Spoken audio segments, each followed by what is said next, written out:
Hey guys, खुलुमबाय लोगोफोर नोंथांमोनखौ गासिखौबो आंनि चेनेलाव फिन खेबसे बरायहरबाय। दायो आं दोंसे रमान्टिक खन्थाइ आवरायनो होननानै आं आखायाव लाना फैदों लोगोफोर। बे आंनि खन्थाइ आवरायनायाव गेना गोरोन्थिफोर जालांनो हागौ, नोंथांमोना आंखौ निमाहा होबानो जाबाय।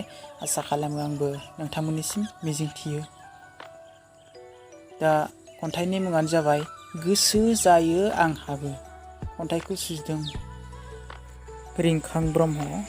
गोसो जायो आंहाबो, हे भगबान गोसो जायो आंहाबो।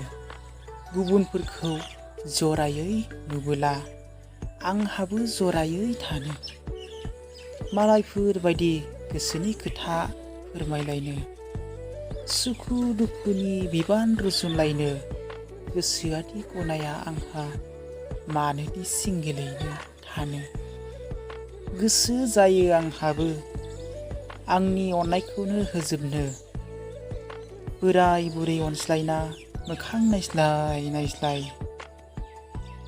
ओंखाम जानायाव अननायजों ना बेदरखौ हरदेरबावनाय।